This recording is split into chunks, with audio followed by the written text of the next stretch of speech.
Hi மக்களே, இன்னைக்கு என்ன பார்க்க போறோம்னு பார்த்தீங்கன்னா, இன்னைக்கு வந்து நாட்டுக்கோழி குழம்பு பார்க்க போறோம். வாங்க மக்களே, வீடியோக்குள்ள போகலாம். சட்டியில் என்ன காயுது, கோழிக்கறியை பாருங்க. நாட்டுக்கோழி, வெங்காயம் நறுக்கி வச்சிருக்கோம். சின்ன வெங்காயம் தான் நல்லா இருக்கும் டேஸ்ட்டாக. தேங்காய், பட்டை, கிராம்பு, தக்காளி, இஞ்சி பூண்டு பேஸ்ட் அரைச்சி வச்சிருக்கோம். இதுதான்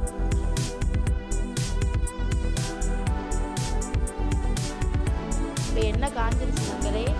பட்டை கிராம்பை போடுறோம். பட்டை கிராம்பு போட்டு நல்லா வெங்காயத்தை நல்லா சின்ன வெங்காயம் போட்டு நாட்டுக்கோழி குழம்பு வச்சாலாம் ரொம்ப டேஸ்ட்டாக இருக்கும். அதனால சின்ன வெங்காயம் போட்டு வதக்கி விடுவோம். நல்லா பொன்னிறமாக வதக்கிடுவோம். நம்ம பொன்னிறமாக வதங்கினதுக்கப்புறம் கருவேப்பிலையை உரிச்சு போடுறோம். கருவேப்பிலையை போடுறோம். நல்லா டேஸ்ட்டாக. மக்களே, சேனலை சப்ஸ்கிரைப் பண்ணுங்க, லைக் பண்ணுங்க, கமெண்ட் பண்ணுங்க. நல்லா வந்து நல்லா வதக்கி கறி எடுத்து போடுறோம். போட்டு நாட்டுக்கோழி மக்களே, இந்த வீட்டு சைடு நாட்டுக்கோழி கிடைச்சா கண்டிப்பாக வாங்கி சாப்பிடுங்க. அதான் ஹெல்த்தி உடம்புக்கு. ஏன்னா இப்போலாம் கோழிக்கறிலாம் சேர்க்க மாட்டாங்க, சூடு ரொம்ப. அதனால நாட்டுக்கோழி தக்காளி எடுத்து கொட்டி கொத்தமல்லி கருவேப்பிலாம் தூக்கி போட்டு வதக்கி விட்டுருங்க.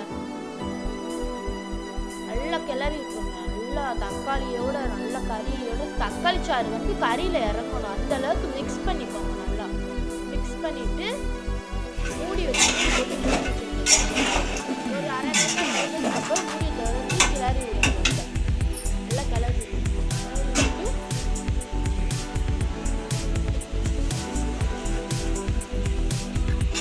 தண்ணி ஊற்றிக்கோங்க. லைட்டாக தண்ணி ஊற்றி இஞ்சி பூண்டு அதில் போடணும். நீங்கள் டேரெக்டாக இஞ்சி பூண்டை வந்து எண்ணெயில் போட்டிங்கன்னா வந்து அடி பிடிச்சிக்கிறோம். அதனால நாங்கள் வந்து லாஸ்ட்டாக இஞ்சி பூண்டு போட்டுக்கிட்டோம்னா அதில் வந்து கொஞ்சம் டேஸ்ட் இருக்கும். இஞ்சி பூண்டை போட்டுக்கோங்க. நல்லா போட்டுட்டு கிளறி விட்டுட்டு நல்லா கிளறி குக்கரில் மாற்றிட்டோம். குக்கரில் மாற்றிட்டு மசாலா பொடி போட்டு வேக வச்சிருக்கோம். விசில் வச்சுக்கணும். ஏன்னா நாட்டுக்கோழி வந்து சட்டியில் வச்சா வேகாது அவ்வளோ சீக்கிரம். அதனால நாங்கள் குக்கரில் தூக்கி மாற்றிட்டோம். வதக்கிட்டோம். குக்கரில் மாற்றினதுக்கப்புறம் நல்லா மசாலா பொடி எல்லா மசாலா பொடியும் சேர்த்துருங்க. அது நீங்கள் உங்கள் வீட்டில் யூஸ் பண்ணுற மசாலா பொடி சேர்க்கணும். குக்கரில் விசில் வச்சாச்சு. 2 விசில் வச்சாச்சு.